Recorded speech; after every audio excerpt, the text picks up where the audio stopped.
That is crazy. Enjoy. That's beautiful. Thank Thank you you. so Woo.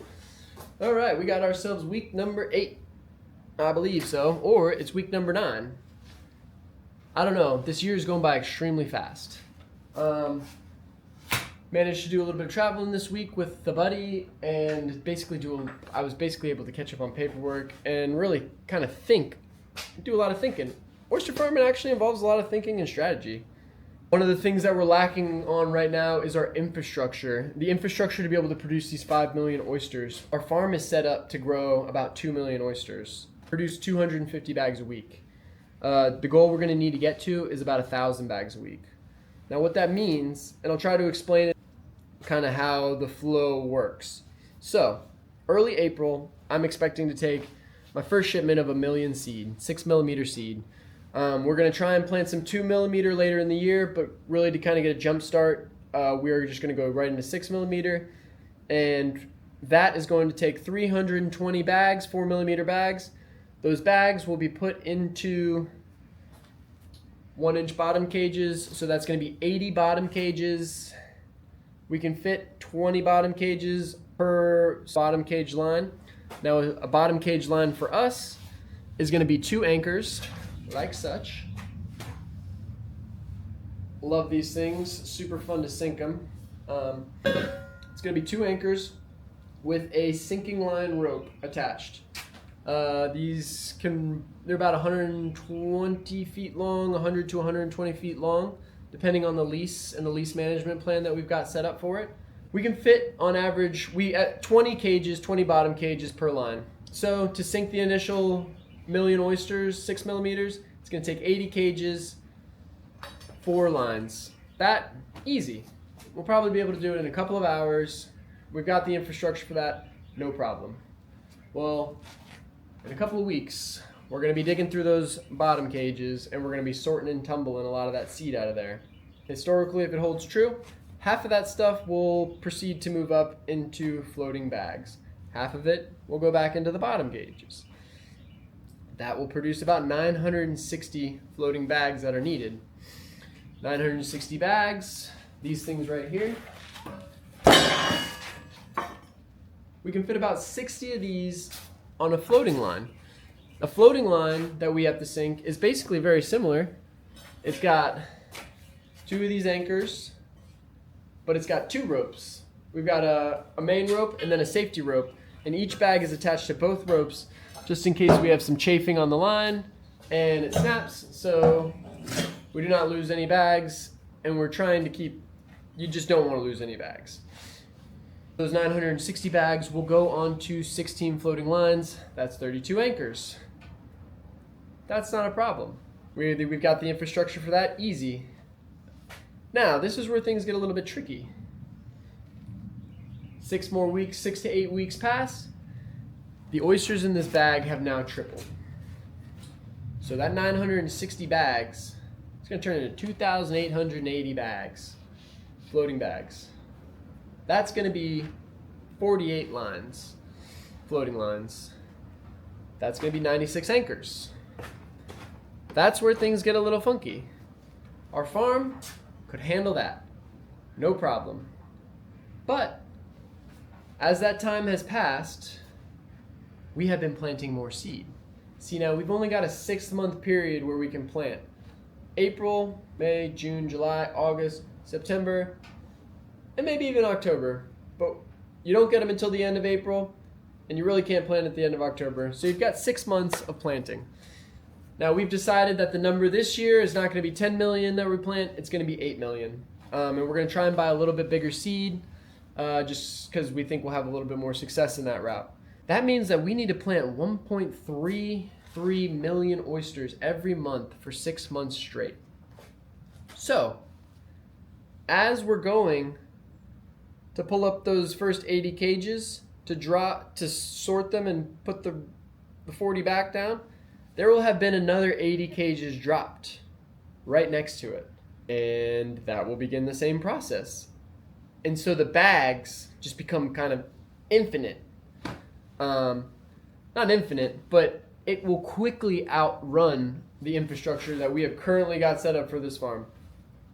And to be honest, the infrastructure that we've got set up is not exactly to my liking. Over the years, we've learned and just learned little secrets and how to make it stronger and look better.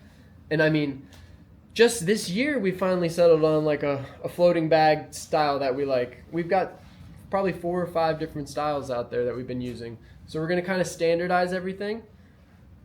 And long story short, we've got to take off some time harvesting oysters for the next few weeks because we've got to sink some anchors. It's looking like we're going to be sinking probably another 300 anchors in the next 2 weeks.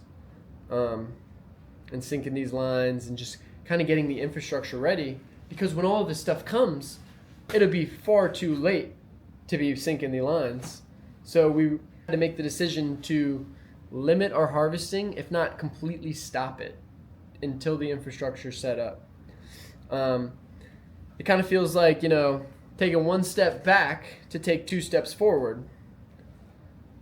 And I think it's probably the right move, and that's just kind of what we're going to do going forward. Basically, I don't know how long it's going to take. It's going to take as long as it's going to take, and we're just going to get it done. The infrastructure will be there before we start harvesting again. And this is a great time of the year to do it. Oyster growth is slow, fouling is slow. Right before spring, the water's not super cold, the days are out there, and the bull sharks are not in the water yet. You do not want to be sinking these anchors up to your hips in the Newport River in April, May, June. I mean, last year I think we saw over 10 different bull sharks and probably saw 15 sharks, but I'm sure about half of them were the same shark. So you don't want to be out there. I mean, I don't want to be out there in that. So that's the move, and that's kind of the direction we're going to be taking for the next 2 weeks, building out this infrastructure. Luckily we've been working on the bags, and I knew that was going to be something that we were going to be behind on, but I didn't even think about the anchors and the space out there. We've got the space, we've just got to build it out. It's exciting to think about, and my back is already hurting from it, but it's going to be cool. Also, this week, we're going to be heading down to New Orleans for the annual Oyster Symposium. It's put on by Oyster South, which is one of the best nonprofits in the world. There are a few nonprofits that I love, and this is absolutely one of them. And I'm not going to butcher their mission because their mission is awesome.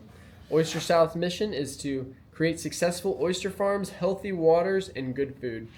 And I've known them for 5 years, and they are absolutely true to that.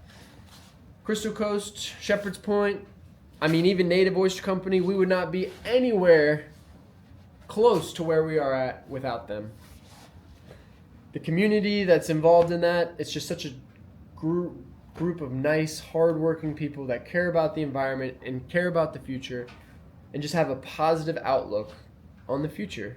And it's really refreshing to see that. And every year I go to these, I always come out more and more inspired and just fired up to keep going in this industry. It's just a wonderful thing, and I am so grateful to the people who started this. If you're an oyster farmer, or if you're involved in oysters, or you want to learn something about oysters, you need to check them out. They've got 2 events every year. They've got the symposium. The symposium, I would say, is like the college classes for the oysters. You will learn about new gear. You will learn about mortality. You will learn about genetics. You will learn about everything there is to know about oysters. And if you have a question, the guy who can answer it is probably in the room. It's like a 2 or 3 day experience, a lot of fun, a lot of networking. Awesome. The other event they do every year is an annual landlocked. Now that is an oyster party. And I would argue that for 2 hours every year, it is the best oyster bar in the United States, if not the whole world, for those 2 hours. You've got 20 to 24 farms coming from everywhere. Washington State.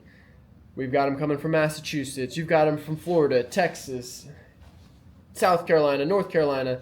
You're getting the oysters from the farmers.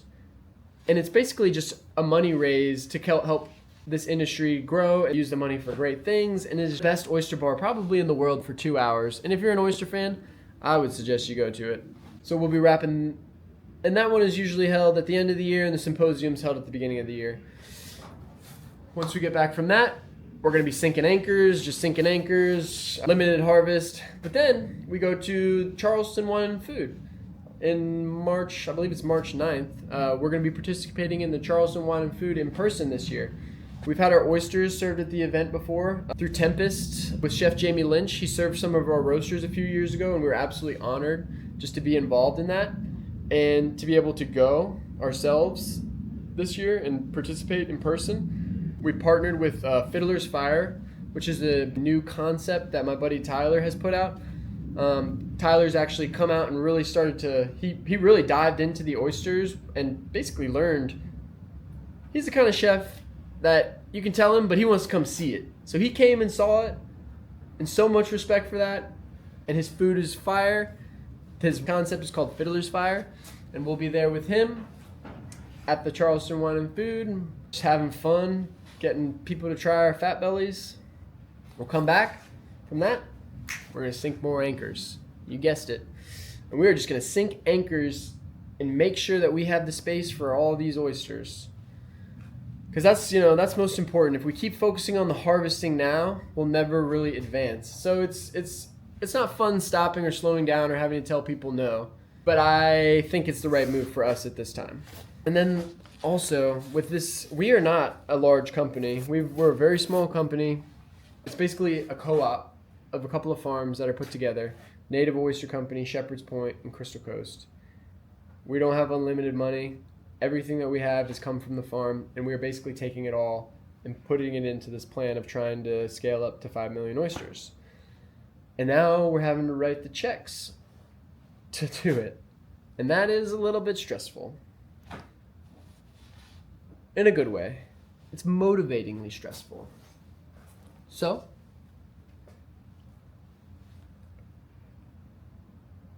just extremely happy to be doing what I'm doing. And that's the update for this week. I'm sorry if it was boring. I'd like to leave you with a quote. Whether you think you can or whether you think you can't, you're right. Henry Ford.